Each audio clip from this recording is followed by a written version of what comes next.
Hey, it's John Lee Dumas of EO Fire, and it's The Entrepreneurial You, the show for dedicated and passionate Caribbean entrepreneurs seeking daily inspiration, brought to you by author, speaker, and award-winning entrepreneur Heneka Watkis-Porter. You must be prepared to ignite.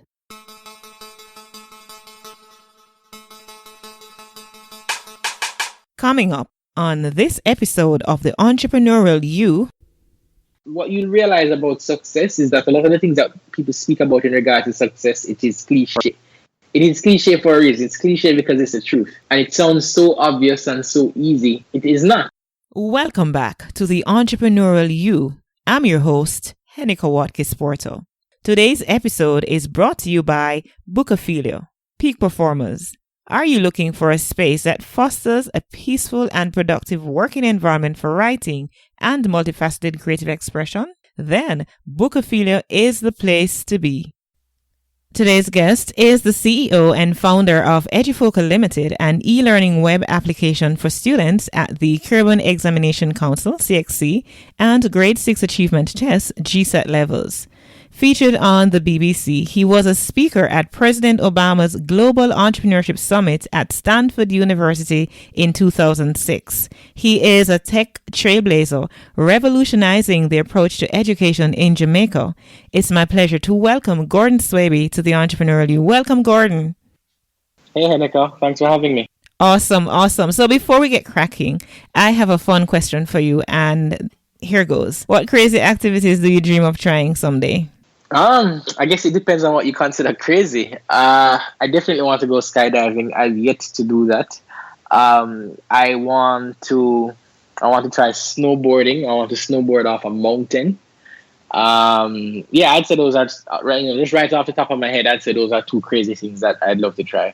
But you know what? For some people, that's probably not crazy. That's just another day in their life. Right. Yeah, I'd say those are two crazy things. And yeah. given the rate at which you're going, I'm sure these are things that you will try in the very, very near future. No, absolutely. I mean, it's not something that's way out. It's definitely something I can do in the short term. All right. So I want to now get straight into Edufocal. Give us some insight. When you started, why you started. Give us some insight. So I started working on Edufocal actually in 2011, late 2011. Around November 2011, and we launched officially on March 15th, 2012. So we actually celebrated our 5th birthday earlier this week. It's been an amazing half a decade. I can't believe that so much time has passed, but it's been a great journey. Just to explain what Edufocal is, you touched on a little bit of that earlier, but we borrow elements or methods from video gaming and we implement it into the learning process, right? So, you have two core activities when you're playing video games. It's the leveling up system and, there's a leaderboard. So in almost any game that you're playing, there's a leaderboard, right? Because those are just two core elements of competing and playing a game. So what we do is that we offer over 15,000 test prep questions for students.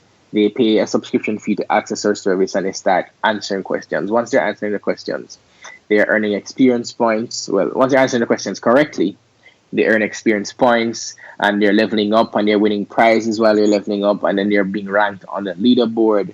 And that's really, really, really fun for students, especially younger students. They find it just very, very interactive and captivating. And, we're really happy that, we've had such a great 5 years. Of course, with some challenges, but really, I'd say that it's been a fun journey, and we're really, really looking forward to the next 5. All right. So at the conceptualization stage, take us back. How did you know that this model would actually be effective and, you would actually be where you are today?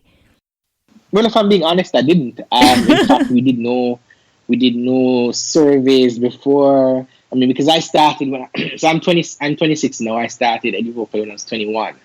And, it didn't cross my mind at the time to do any kind of testing to see if students would be interested. I kind of just went out on a limb and built this application and then looked for feedback afterwards.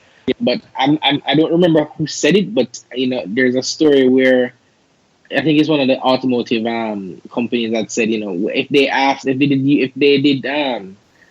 they spoke to their users and got feedback, they'd say that they want better, a better horse and carriage, a faster horse and carriage. I wouldn't necessarily say that people would have wanted vehicles, So it's, I guess in that sense, we build something that people probably wouldn't have even thought about as being useful. Our students wouldn't have thought about it. Now that we've brought it to market, I guess it seems like an obvious thing. Mm-hmm. So, so I was saying, if I'm going to be honest with you, we didn't do any of those things. I think I kind of just, it was a shot in the dark, and I was pretty lucky. I know you've had major successes, right? And I'm going to ask you to speak to some of those a little later on. But I want you to take us through the failures, if as it were, that you would have experienced along the way. So when we started out, we anticipated that we would have gotten a lot of traction from teachers, because it actually was supposed to be teacher and student centric. Teachers were supposed to play a big part in the process. So our original plan, for example, it was that teachers would come on, they'd add their questions, their content, and based on the engagement of the content, then they'd be compensated that way, right? So if you're a teacher on the platform and students are engaging your content in a big way, then that would determine how much you're being paid at the end of the month. But then we realized, when we started going out talking to teachers, we realized a lot of teachers weren't trained to use computers, or they weren't interested, or they were indifferent to the entire thing. So we had to shift that model a little bit and focus more on it being student centric. So that was, in some sense, a big shift for us, or a pivot into focusing on something else. And that was my mistake. That was my bad. We should have focused, or we should have at least went out and spoken to the teachers first, to get feedback from them regarding whether or not that would be something that they'd be interested in. So I'd say that would be one of my big quote-unquote failures. And I'm saying quote-unquote failures because I don't really believe in failure. Right, it was an opportunity, really. And I see everything. Yeah, exactly. I see that and everything else as a lesson, as a learning process. And it was really a learning process for me from very, very early out. So yeah, I'd say that's been one of our big things. I think also, there've been a bunch of things that I think are stored in my head, but another thing I'd say is that I hired too early and I hired the wrong people. So I wasted a lot of money on learning. So I guess it's not really wasting money, but that was a learning process for me. I think I was caught up in the hype initially, where you start your company, you just want to hire people, and so you have a big team, but then you realize that you have this huge bill at the end of the month. You have to compensate these people for their work, and it wasn't something that I needed to do at that time, because all that was needed for me, all the things that we needed initially, I could have done myself, which would mean that I'd have saved a lot of money. So it was a learning process, and I'd say those are some of the important lessons that I learned very, very early out, and I'm happy that I learned those lessons then. Because if I learn them at another time, it may have been at a more crucial time. And very costly, right? And even more costly. Exactly. Right. So in putting your team together, right? What are now currently the elements of a team that you definitely look towards when you're building your team? What we look for really are people who are committed to change, committed to working on something that is not easy, but it's rewarding work and it's fulfilling work, right? I think I'm a little bit biased, and I prefer to work with younger people, people that are not as hardened in their ways. So I'd say that I look for people who can take initiative, people who are they're go-getters, and I mean, even in fact I look for entrepreneurial people who, if they're not, if they weren't working with me, they'd probably be doing a venture on their own. So I'd say those are some of the key attributes that I look for in potential team members. And I mean, we'll be doing some hiring very soon. So hopefully somebody who fits these attributes will listen and reach out at some point. All right. Before we even go any further, Gordon, because I know you've been talking and piquing the interest of our community, I want you to leave your social with us, share your Twitter handle and so on, so that we can tweet at you. For Facebook, I'm facebook.com/Gordon Swaby. It's my full name everywhere. Instagram.com/Gordon Swaby, and of course Twitter, where I'm most active, is twitter.com/Gordon Swaby. So yeah, those are my main social media. Yeah, those are my main social media places. So you spoke earlier of getting a lesson learned. Instead of focusing on the teachers, you really should have gone to focus on the students. And so you're now student-centric, as you put it. How did you get the buy-in from these students? Before we got the buy-in from the students, we had to get buy-in elsewhere because at the end of the day, we needed teachers. Mm-hmm. It's just that the way that we were engaging teachers changed. Mm-hmm. And a big part of all of that for me was getting credibility in the market and in the space. So I realized that, people like the media and they saw the media as validation for whatever it is that they're doing. People take the media seriously, and that gives you credibility. Awards also give you credibility, and it shows that it's essentially validation too for people, not even validation for me per se, but for others, and people see that as he's important or whatever it is. So I remember early out, one of the first big award that I ever got was the PSOJ's 50 under 50 award. That was a couple of months after I started Edufocal, and that really set things in motion for me.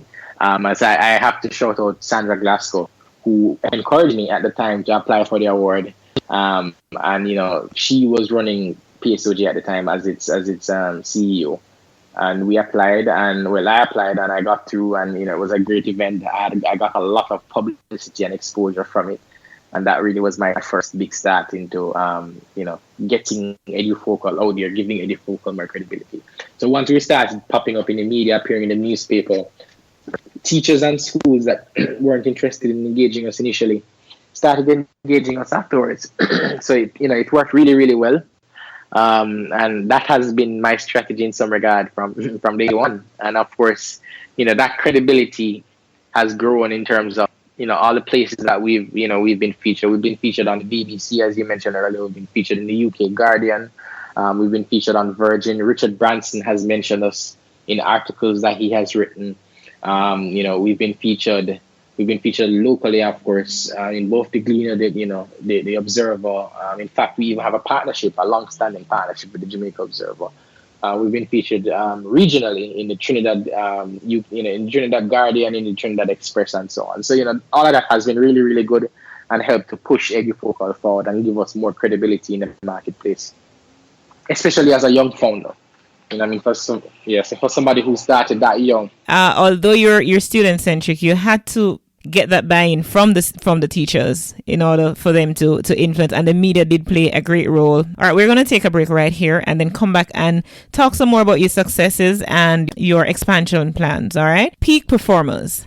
Success is something that we gradually work towards as an end goal, but we need to be in the right environment to make it happen. Bookophilia is dedicated to providing a space for book, coffee, and tea lovers, creatives, educators, students, and professionals who want ideas, innovation, and inspiration. They have a variety of high-quality books, a cafe, events such as book launches, signings, and art exhibitions, and professional services uniquely tailored to your needs, culture, and tastes. Their environment provides for the full literary arts experience, allowing for multifaceted creative expressions.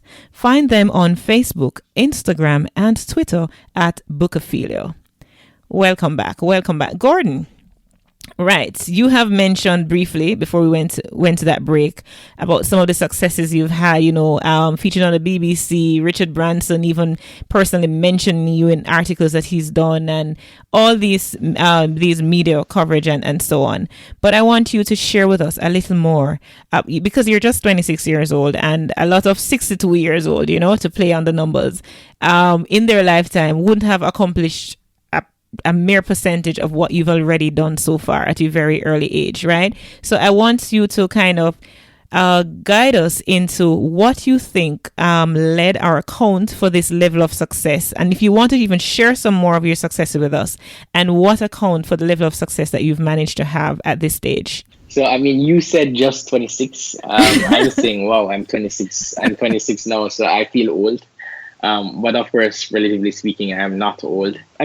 So for me, I would say that being focused has helped, having a plan has helped, and surrounding myself with the right people has helped. I think a lot of people discount the value of good advice. Mm-hmm. Because at the end of the day, there's bad advice and there's good advice.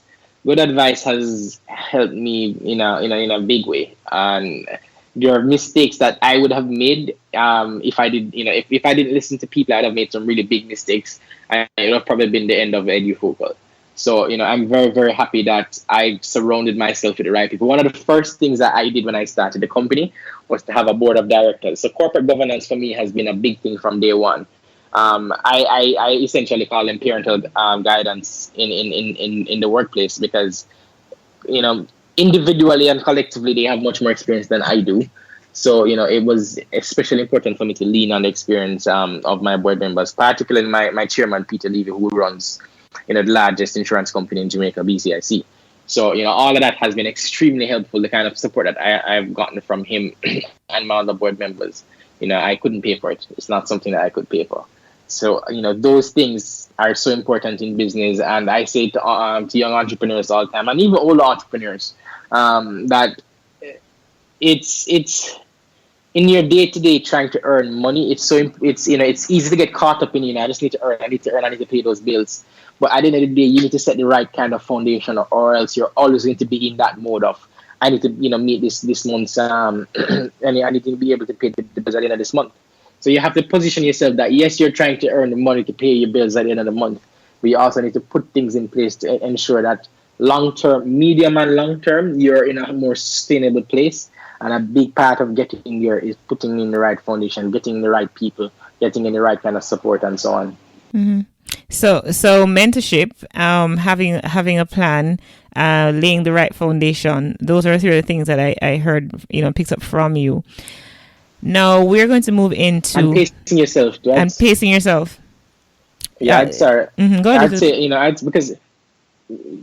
So I would say, for example, that I could have been further along than I am now, 5 years in, but I know, or I knew what I could take on at a certain point in my life and what I couldn't take on. So I had to pace myself and ensure that I was going at the rate that I can manage, because that is very important, or else you crash and burn, Because burning out is also a thing. Mm-hmm. Speaking of burning out, that's my last point.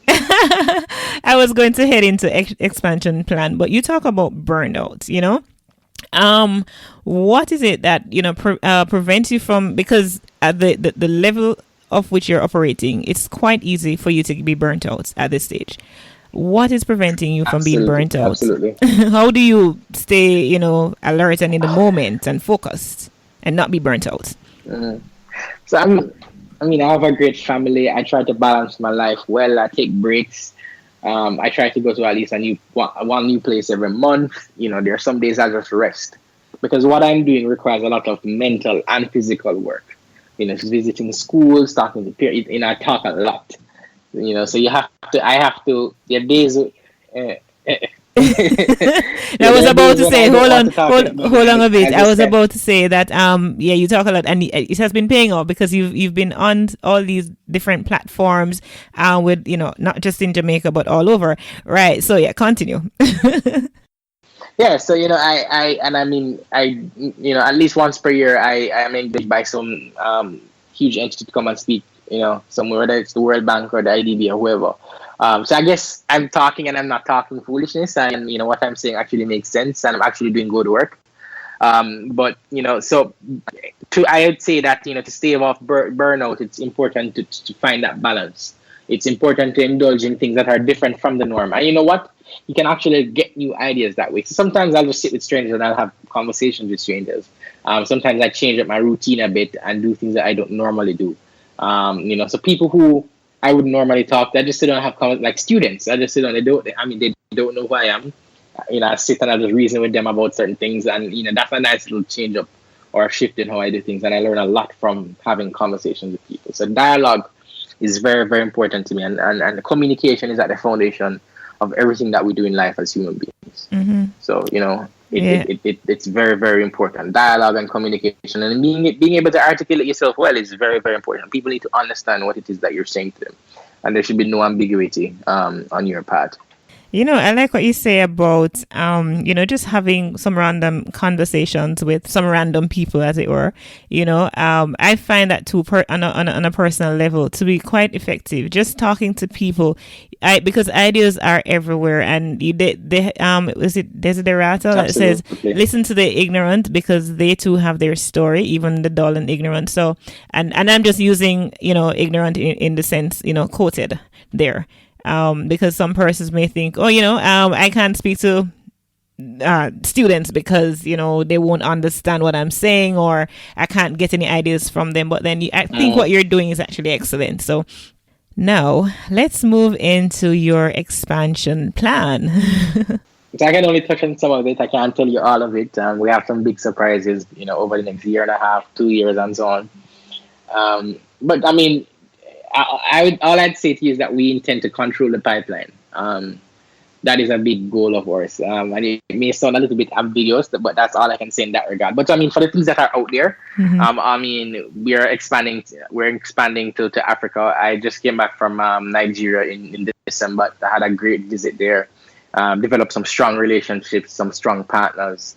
And, we're really looking forward to doing some good work there. Lagos alone is 21 million people. And I mean, with the right connections and with the right partnerships in Nigeria, there's a lot of things that we can do. I mean, so I guess I'm saying it here for the first time, but we're, Airtel, which is the second largest telecoms in Nigeria, they're looking to partner with us. And that can have far-reaching impact, for our operations in Nigeria. Awesome. Congratulations on that. We're building. Thank you. But outside of that, we're our heads are still down in work. We're still developing new features for EduFocal. One key thing that we're going to be doing in the future is offline the ability to use our platform without an internet connection. That's going to be a big step for us. Developing other features, for example, the ability for students to compete with each other on the EduFocal platform live. So it's like you're taking a test with the student. Two students are taking a test at the same time, and then they're going to be seeing their results side by side. Those kind of things we're developing and working on. Our operation, we have a lot of things going on at once. As as I said to you, it's very, very important for me to manage my life, and because if not, then I'm definitely going to have burnout. I also have a great girlfriend, and that really helps. So. Yeah. Okay. All right. So on that note, on that spicy note, one piece of advice for young entrepreneurs, or those even, with a mere idea and wanting to enter the field of entrepreneurship. I would say to set goals for yourself, set realistic goals. I like the acronym SMART goals. I'm not sure if you've heard of it. It's specific, measurable, attainable, realistic, and timely. A lot of what you realize about success is that a lot of the things that people speak about in regards to success, it is cliche. It is cliche for a reason. It's cliche because it's the truth, and it sounds so obvious and so easy, but it is not. It is not. I mean, at the end of the day, for you, for example, to commit to yourself to getting up every single morning and doing the same thing, just being disciplined about it.